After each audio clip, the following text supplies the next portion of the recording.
সহিহ বুখারী 4881 নম্বর হাদিসে বর্ণনা।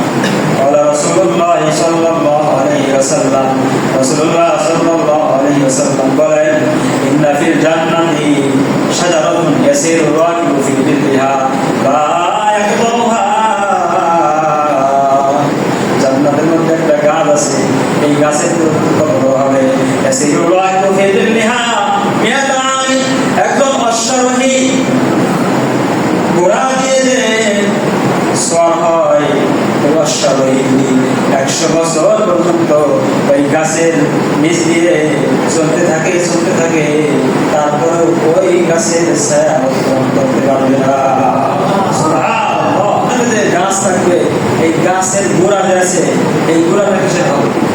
স্বর্ণের টুকরা। সেটাই সুবহানাল্লাহ। قال رسول الله صلى الله عليه وسلم রাসূলুল্লাহ সাল্লাল্লাহু আলাইহি ওয়াসাল্লাম বলেন, ফিল জান্নাতি শাজারাতুন ওয়া সাকুহা মিন জাহান্নাম। জান্নাতের মধ্যে যে আল্লাহ রাব্বুল আলামিন গাছ দিবেন, এই গাছের গোড়া হবে জাহান্নাম, স্বর্ণের তৈরি। সুবহানাল্লাহ। এই জান্নাতে স্বর্ণের তৈরি গাছ লাগাতে হবে কি হবে না বলেন? লাগাতে রাজি আছেন তো ইনশাআল্লাহ? তো জান্নাতে গাছ লাগাইতে হলে একটা আমল করতে হবে। কি করতে হবে? দোয়া করলে, জিকির করলে আল্লাহ রাব্বুল আলামিন জান্নাতের মধ্যে গাছ লাগাবেন। সুবহানাল্লাহ। সুনানে তিরমিজি 3465 নম্বর হাদিসের বর্ণনা।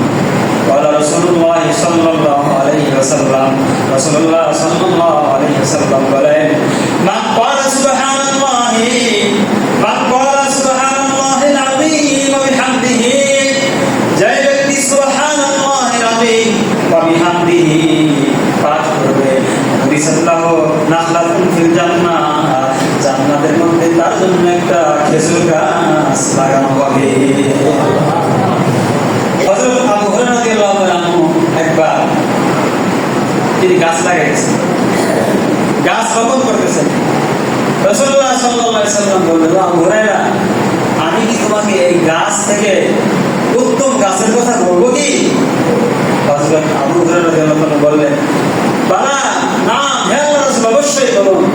রাসূলুল্লাহ সাল্লাল্লাহু আলাইহি ওয়াসাল্লাম বললেন, হে আবু হুরায়রা, তুমি সুবহানাল্লাহ বলো, আলহামদুলিল্লাহ বলো, লা ইলাহা ইল্লাল্লাহ বলো, বিকুল্লি ওয়াহিদাতিন, এই প্রত্যেকটা কালিমা পড়ার বিনিময়ে আল্লাহ রাব্বুল আলামিন জান্নাতের মধ্যে তোমার জন্য গাছ লাগাবেন। সুবহানাল্লাহ।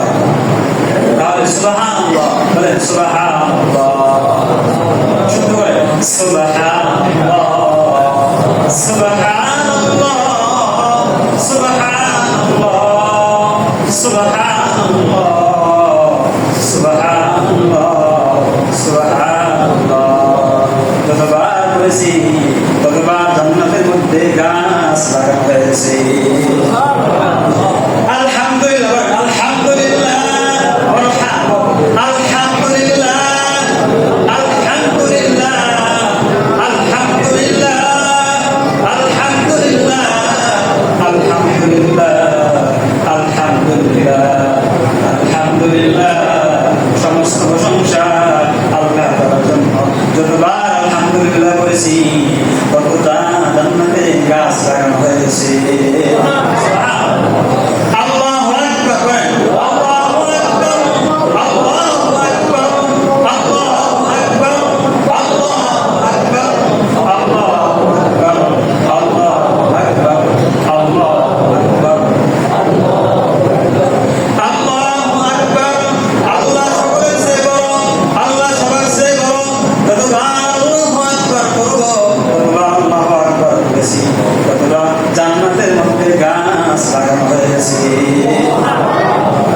ইল্লাল্লাহ বলছি, কতটা জান্নাতে গাছ লাগানো হয়েছে।